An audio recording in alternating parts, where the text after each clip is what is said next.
السلام علیکم استاد جان. و علیکم السلام و استاد جان یک سوال داشتم، مثلا از دولت کفر یعنی که یا که روسیه باشه یا که اروپا باشه هم خیلی یک نمود کرم، یک نمود خیلی کرمی برای درد پوچه هسته، یکیم از روغنی اسب.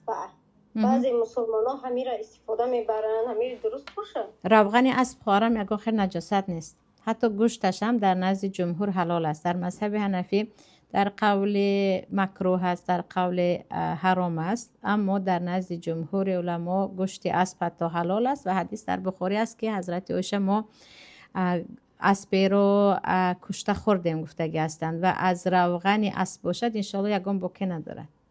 نه استاد جان فهمیدم نکیم از دولت کفر خریده استفاده بری، یعنی که نمیدونی باید مسلمان کشتگی است یا که یگان نامسلمان. شما اون رو نمیخورید باید بشوید. اگر شما گفته شاید نجس باشد، از مرده باشد، خود مرده باشد، برای اینکه به بسم الله کشته شدگی گردنش بریده نشده باشد اگر در وقت کشتن و الکی گویا حرام میمیرد در اسلام و چیز حرام است. و اگر شما ضرورت نداشته باشید بهترش استفاده نبرید.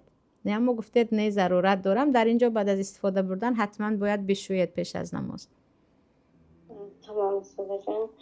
استاد جان ممکن یک سوال دیگه چیم؟ فرمایید. استاد جان ده همه ما مسلمان ها یعنی زن ها نماز جنازه خواندن درست باشه؟ نماز جنازه اساسا برای مردها هست خواهرم، و پیامبر صلی الله علیه و سلم حدیث معتیب بود، میگن پیامبر ما رو منع کرده بودن از اتباع جنایز، از پس جنازه رفتن.